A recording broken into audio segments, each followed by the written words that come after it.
एक समय की बात है, एक गांव में भविष्यवाणी होती है कि यहाँ पे 12 साल के बाद बारिश होगी।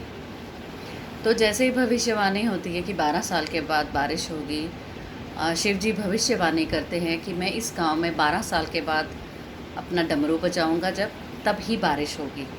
तो सभी किसान बड़े परेशान हो जाते हैं और कहते हैं ठीक है, अब 12 साल के बाद बारिश होनी है, अब हम क्या करते हैं, अब हम अपनी जो रोज़ की खुदाई है और रोज़ का हम हल जोतते हैं वो सब हम अपना बंद कर देते हैं, क्योंकि अब 12 साल के बाद जब बारिश आएगी तभी हम करेंगे।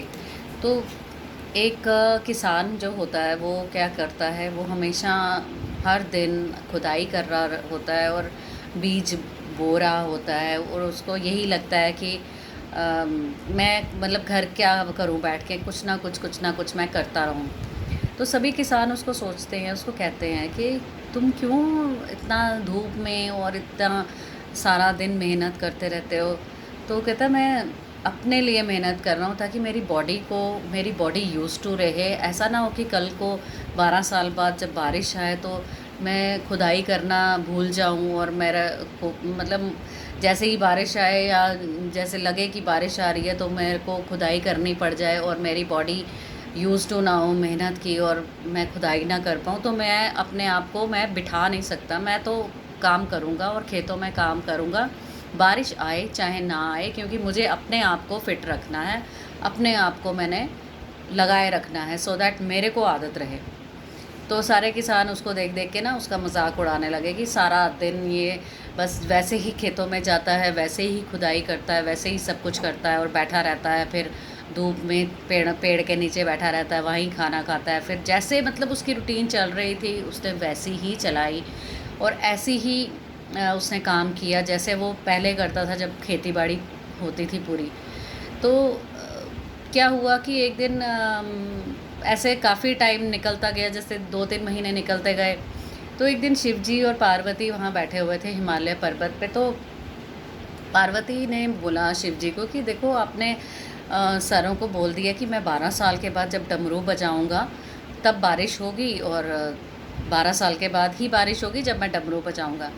तो शिव जी थोड़ा सोचने लगे कि हाँ, मैंने काफ़ी लंबा टाइम दे दिया इनको, 12 साल का। तो पार्वती जी कहती हैं कि आप ऐसा करो कि थोड़ा सा ट्राई तो करो डमरू बजा के, हो सकता है आपको डमरू बजाने की आदत ही भूल जाए, आपको तो प्रैक्टिस ही नहीं रहेगी 12 साल तक डमरू बजाने की कि डमरू बजाते कैसे हैं।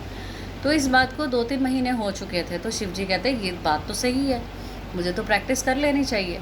तो उन्होंने फिर सोचा कि हाँ, मैं ना थोड़ी देर के लिए प्रैक्टिस कर लेता हूँ डमरू बजाने की, ताकि 12 साल के बाद मुझे जब डमरू बजाना हो तब मुझे आता हो।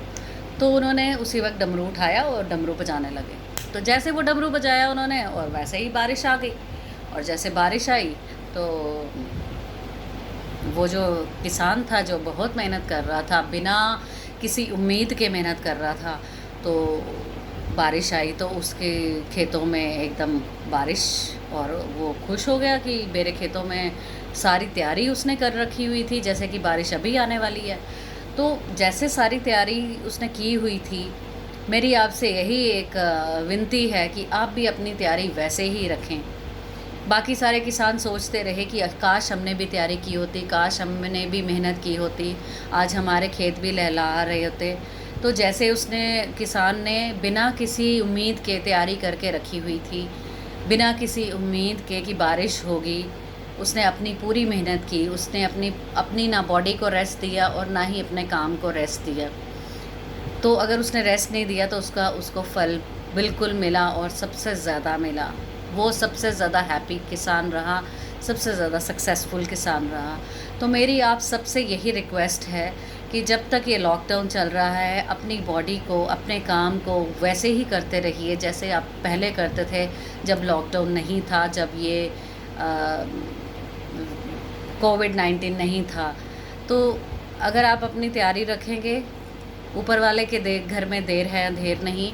शिव जी का डमरू कब बज जाए कोई किसी को पता नहीं है, इसीलिए मैं आपसे यही विनती करती हूँ कि आप अपनी तैयारी रखें, शिव जी का डमरू बजने वाला है। Thank you so much.